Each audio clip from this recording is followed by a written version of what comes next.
Hello friends, myself doctor M K Gokhru, department mathematics, government college आज।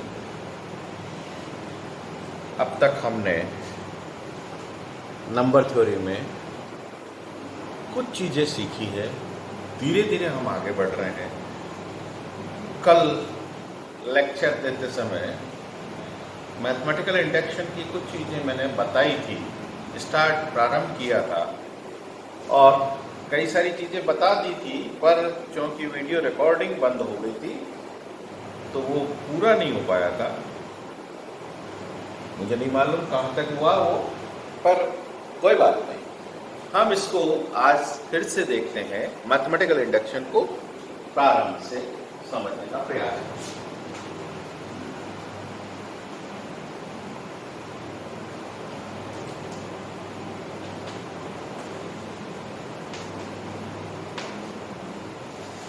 देखिए, mathematical induction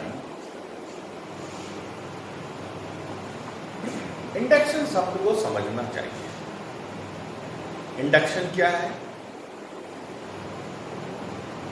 जैसे magnet को रखते हैं और उसके इंडक्शन के कारण दूसरी उसमें चीज में कोई क्रिया हो जाती, प्रतिक्रिया हो जाती है, तो इंड्यूस्ड प्रभाव कहते हैं उसको, इंड्यूस्ड इंडक्शन कहते हैं। इंडक्शन या आजकल इंडक्शन कुकर आते हैं, इंडक्शन फ्लेम वाले वो हॉट प्लेट्स आती है, उसमें क्या होता है, आग तो कहीं जलती नहीं है, पर इंडक्शन के कारण हीट डेवलप हो रही है। हीट डेवलप होके वो काम इंडक्शन के कारण। तो वही मैथमेटिक्स में मैथमेटिकल इंडक्शन क्या है, इसको समझना है तो हमें एक क्रिया से, एक चीज से दूसरी चीज पर कैसे बढ़ते हैं, दूसरे टर्म को कैसे समझते हैं, या इन जनरल वे में हम किस तरह से चीजों को समझ सकते हैं, कर सकते हैं।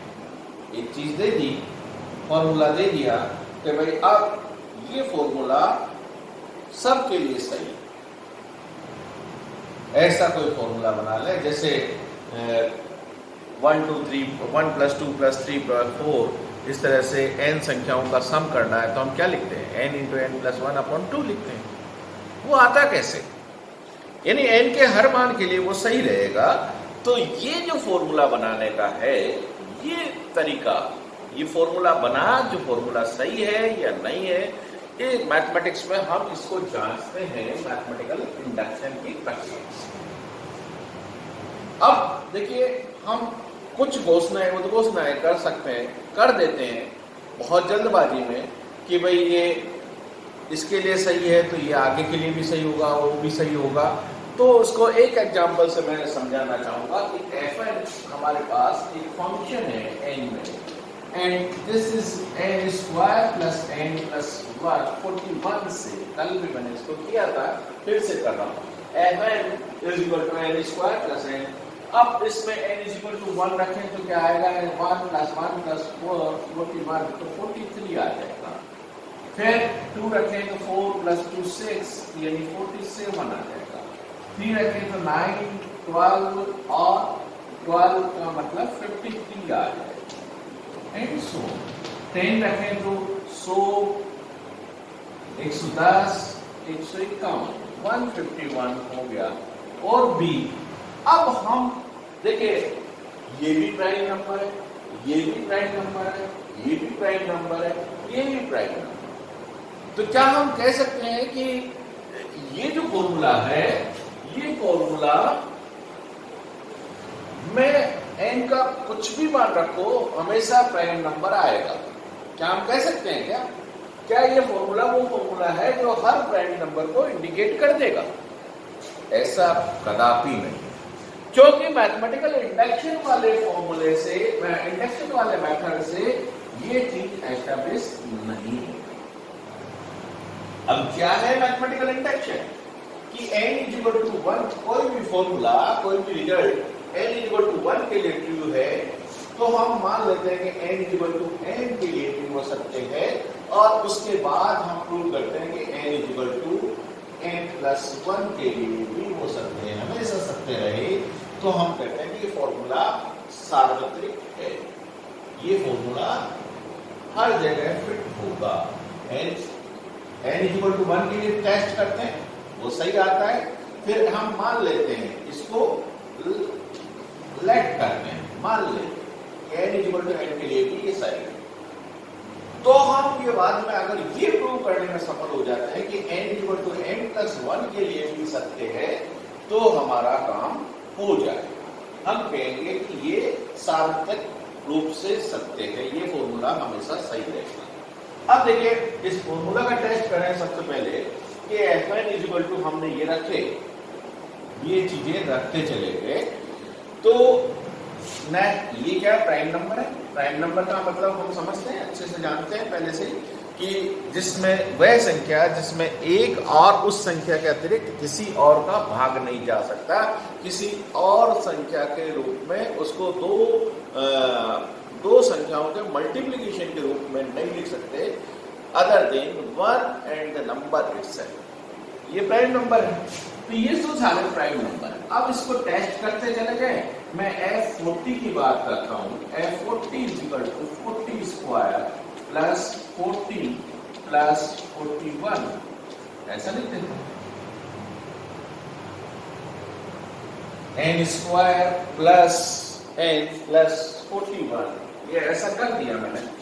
This I can write 40 plus 40 plus 41 को मैं 40 प्लस 1 लिख देता हूं। This is equal to 40 plus 2 into 40 plus 1 square. ये क्या बन गया? a square plus twice ab, 40 into 1 कर दूं, इंटू 1 कर दें, twice ab into b square, ये हो गया 40 प्लस 1 का whole square. This is nothing but 41 into 41। ये ऐसी संख्या है, अब ये ऐसी संख्या को रिप्रेजेंट कर रहा है जो प्राइम नहीं है, क्योंकि दो संख्याओं के गुणा के रूप में लिखा गया। तो अब ये प्राइम नहीं है। इसका मतलब ये जो फॉर्मूला है, ये फॉर्मूला हमेशा प्राइम नंबर को रिप्रेजेंट नहीं करता। समवे 1 के लिए कर देगा, 2 के लिए कर देगा, 10 के लिए कर देगा, पर हमेशा हर संख्या के लिए प्राइम नंबर को रिप्रेजेंट नहीं करता। तो अब इसका अर्थ ये हुआ कि हमारे इस मैथमेटिकल इंडक्शन वाले टेस्ट में ये फॉर्मूला खरा नहीं उतरता। खरा उतरता तो निश्चित रूप से प्राइम नंबर को रिप्रेजेंट करता, पर ये मैथमेटिकल इंडक्शन के रूप में अगर मैं इसको टेस्ट करना चाहें तो ये टेस्ट फेल हो जाए। क्यों फेल हो गया, उसका कारण ये समझ में आता। अब देखिए इसी को थोड़ा सा एक एग्जांपल के थ्रू, मैथमेटिकल इंडक्शन को एक एग्जांपल के थ्रू हम बात करते हैं। क्या है एग्जांपल मैथमेटिकल इंडक्शन का? वही एग्जांपल जिसकी बात मैंने शुरू की थी कि देखिए 1 plus 2 plus 3 plus and so n is equal two plus. ध्यान रखेंगे बीच में 2 प्लस लगा, प्लस वाली संख्या लिखते हैं, बीच में 3 डॉट लगा देते हैं और फिर प्लस लिख देते हैं ताकि वो सीरीज कंटिन्यूटी पूरी हो जाए n तक। तो n into n plus 1 upon 2, ये फॉर्मूला हम जानते हैं। ये मैथमेटिकली भी सही है, मैथमेटिकल इंडक्शन के फॉर्मूले से भी ये सिद्ध होता है। कैसे सिद्ध होता है? देखिए सबसे पहले n इक्वल टू 1, मैंने कहा था n इक्वल टू 1 के लिए टेस्ट करते हैं। n इक्वल टू 1 रखें तो इधर क्या आएगा? 1 आएगा। n इक्वल टू 1 रखें तो इधर क्या आएगा? 1 into 2 upon 2, that is equal to 1। तो n इक्वल टू 1 के लिए फॉर्मूला ठीक। अब हम क्या करते हैं? n इक्वल टू n के लिए मान लेते हैं 1 plus 2 plus 3 plus and so on plus n is equal to n into n plus 1 upon 2। हमने n के लिए मान लिया।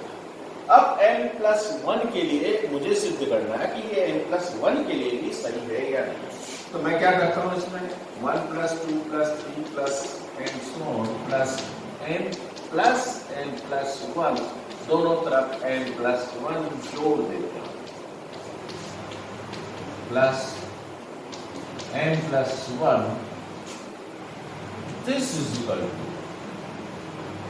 इसको क्या लिख सकते हैं, m प्लस 1, मैं दोनों में से कॉमन ले लेता हूँ, तो ये क्या बच गया, m/2 प्लस 1, और इसको मैं लिख सकता हूँ m प्लस 1, और ये हो गया m प्लस 2 अपॉन 2, 2 एलसीएम ले लिया, m प्लस 2। अब ये क्या हो गया, इसको लिख सकते हैं m plus 1 into m plus 1 plus 1 upon 2। अब देखिए इसमें n की जगह m प्लस 1 लिखा, n की जगह m प्लस 1 लिखा, प्लस 1 अपॉन 2, यानी m प्लस 1 के लिए ये ठीक है। तो मैथमेटिकल इंडक्शन के हिसाब से ये फॉर्मूला सही है। हम इस तरह के फॉर्मूले डिराइव कर सकते हैं। अब इस डेरिवेशन का क्या मतलब है, इस डेरिवेशन से क्या लाभ है, इस तरह से मैथमेटिकल इंडक्शन से पढ़ने से क्या लाभ है।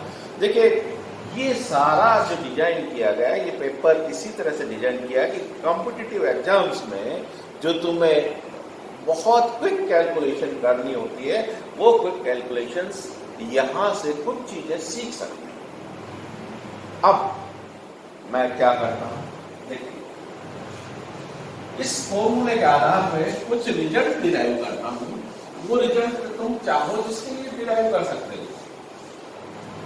मैं एक बहुत सिंपल सा एग्जांपल लेता हूं। देखिए इस फॉर्मूले से 1 से 10 तक की संख्याओं का योग क्या होता है, 1 plus 2 plus 3 plus up to 10, क्या होगा भाई, 10 इंटू 11 अपॉन 2। मेरे ख्याल से सब लोग जानते हैं, ठीक है, सब लोग। 1 से 20 तक की संख्याओं का योग, ये 1 to 10, फिर ये 1 to 20। मैं फॉर्मूला एक तरह से कुछ और चीज पे ले जाने की कोशिश कर रहा हूँ, थोड़ा सा ध्यान से देखिएगा। दिस इज 20 इंटू 21 अपॉन 2, क्या आएगा, 10, 210।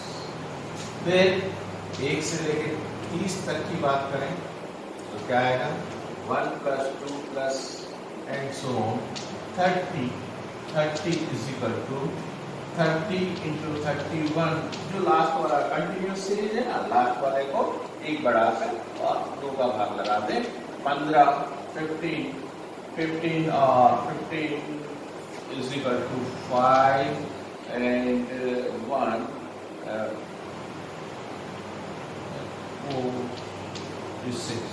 4 6 चलिए 1 to 40 भी कर लीजिए, चलिए 1 प्लस 1 to 40 कर लीजिए, प्लस 1 to 40, थोड़ा सा और ठीक रहेगा। 30, 14, 41 अपॉन 2 क्या हो गया, 820। ये तो सिंपल डेरिवेशन है, इसमें कोई विशेष बात।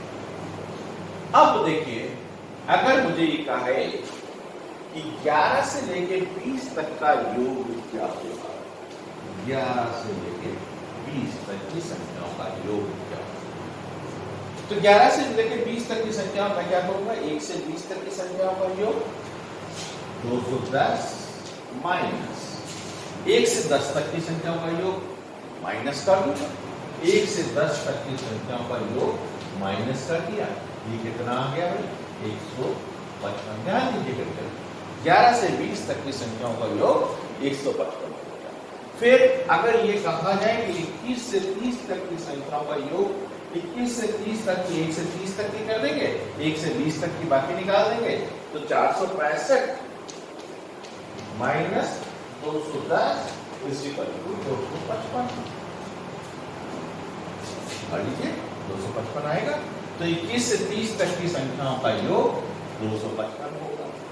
अब 31 से 40 तक की संख्याओं का योग की बात करें, 31 से 40 क्या होगा, 1 से 40 तक 820 और 1 से 30 तक की संख्याओं का 465 माइनस 465, देख लीजिए 355 आएगा।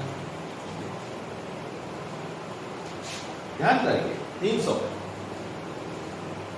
820 में से 465 के 355 आए, या इन दोनों को जोड़ लीजिए, 5 और 10, 5 11 और 1 12 और 3 और 4 7 11। तो ये इस तरह से हमारे पास ये रिजल्ट था। अब देखिए 1 से 10 तक की संख्या का योग 55, 11 से 20 तक की संख्या 155, 21 से 30 तक की 255, 31 से 40 300। अब मुझे कहें कि 41 से 50 तक की क्या लिखूंगा, 455। तो ये जो 31 से 40 आ रहा है ना, पहला डिजिट क्या है 3, ये 3, बाकी 55 वो इसके साथ ही 1 से 10 वाली जो 55 है वो 55। अब ये तो बहुत सिंपल हो गया, बहुत मतलब एलिमेंट्री है। अब तो मैं कहेंगे 16 से 20 तक की निकालो, या 26 से 30 तक की निकालो, 16 से 40 तक की निकालो। इस तरह की संख्याओं के रिजल्ट भी हम डिराइव करके देख सकते हैं। एक पैटर्न हमेशा मिलेगा। वो पैटर्न मिलेगा क्यों? क्योंकि वो मैथमेटिकल इंडक्शन में इंक्लूडेड है, वो चीजें मैथमेटिकल इंडक्शन में है। हमने ये न्यूमेरिकल रिजल्ट देखा, अगर इन जनरल भी हम देखने की कोशिश करें तो यहाँ से हमें इस इंडक्शन रिजल्ट से हमें कुछ चीजें और क्लियर हो जाएगी। तो ये है मैथमेटिकल इंडक्शन, इसको समझना चाहिए। इस मैथमेटिकल इंडक्शन को हम कुछ और एग्जांपल्स के थ्रू और करेंगे, करने का प्रयास करते हैं। देखिए हम इसमें कुछ एग्जांपल्स हमें करने ही चाहिए, इसकी बहुत अच्छे से अभ्यास भी करना चाहिए। कई बार हमें लगता है कि रिजल्ट बहुत सिंपल है, पर प्रूव करने में थोड़ा सा समस्या लगती है। तो उस समस्या का समाधान तो तभी हो सकता है जब हम बहुत पर्याप्त उदाहरणों के साथ अपना अभ्यास कर लें। जैसे एक एग्जाम्पल है 1 + 4 + 7, एग्जाम्पल है 1 + 4 + 7 + and so on, 3n - 2, 3n - 2, 3n - 2 is equal to, ये होगा n × 3n - 1/2। ये एक रिजल्ट है, सो करना, यानी 1 3 4 3 7, यानी 3 के गेट्स की संख्याओं का योग 3n - 2 तक ले जाए। 3n - 2 यानी इसका 3 गुना करो, 4 × 12, 1 3n n = 1 के लिए देखो, इसको प्रूव करना है।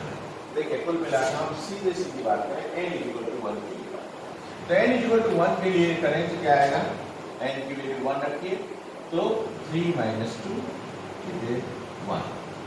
इधर क्या करें, n = 1 रखें, तो 1 × 3 - 1 2, 1 × 2/2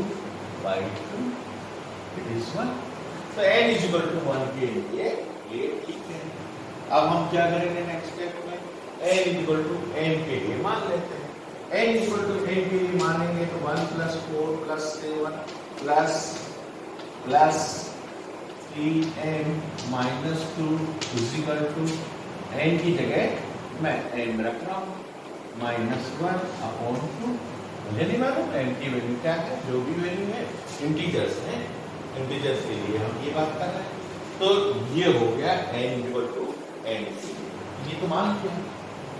अब मुझे प्रूव करना है n = n + 1 के लिए, ये फिट बैठता है नहीं, तो नेक्स्ट टर्म बनेगी क्या, इसकी नेक्स्ट टर्म क्या होगी, n की जगह, इस n की जगह n + 1 रखें, तो ये क्या होगा 3n + 1 - 2। नेक्स्ट टर्म तो यही होगी। नेक्स्ट टर्म ये क्या होगी, 3n + 3 - 2, तो ये क्या हो गया 3n + 1। तो इसमें नेक्स्ट टर्म क्या जुड़ेगी, 3n + 1, ये दोनों तरफ ऐड कर दो, तो ये हो गया n × 3n - 1/2 प्लस 3n + 1, ये दोनों तरफ ऐड किया। अब मुझे तो यही देखना है ना, मुझे ये देखना कि n equal to n plus 1 है, तो n equal to n plus 1 यानी यहाँ n की जगह m प्लस 1, n की जगह m प्लस 1 रख के अब ये फॉर्मूला मेरा सेट, यही रिजल्ट आना चाहिए। तो n की जगह मेरा आना क्या चाहिए, यहां से रिजल्ट का हमारे पास फोकस रहना चाहिए, रिजल्ट पे हमें फोकस रखना चाहिए। This 3n plus 1 minus 1 upon 2 ये आना चाहिए। अच्छे से ध्यान कर। अब यहाँ ये जो टर्म्स है ना, ये टर्म्स ऐसा लग नहीं रहा स्ट्रेट फॉरवर्ड। तो पहला काम तो नीचे 2 लग रहा है, तो मैं नीचे तो 2 ले ही लेता हूं, ये 2 एलसीएम ले लिया, एंड इसको भी मल्टीप्लाई करके रख देता हूं, 3n square minus n multiply करके रख लेता हूं, प्लस 6n और प्लस 2, ये हो गया 3n square plus 5n plus 2 upon 2। अब इसमें एक फैक्टर जो कॉमन आना चाहिए m प्लस 1, इसका एक फैक्टर बनना चाहिए। मैं ऐसा करता हूं, क्वाड्रेटिक इक्वेशन है, इसको m प्लस 1 वाले फैक्टर में ब्रेक करने की कोशिश कर। दो लिख दिए, 3m स्क्वायर यानी यहां क्या आएगा, 3m आएगा, हो गया 3m स्क्वायर प्लस 3m, यहां तो 5m है, तो यहां प्लस 2 और कर लो तो प्लस 2m और प्लस 2 हो गया, यानी ये ब्रेक हो गया m प्लस 1। तो ये m प्लस 1 मेरा कॉमन आ गया जो मुझे चाहिए, और अंदर क्या बचा, 3m प्लस 2 अपॉन 2। तो इसका अर्थ क्या हो गया, m प्लस 1 तो आ ही गया, और ऊपर क्या चाहिए, 3m प्लस 1। देखिए इसको 3m प्लस 1 माइनस 1 है, तो ये क्या हो जाएगा, स्ट्रेट फॉरवर्ड मैं कह सकता हूं, इसको 3m प्लस 2 को लिख सकता हूं m प्लस 1 माइनस 1 अपॉन 2, ऐसा कर सकते हैं। हो गया ना, ये एडजस्ट हो गया।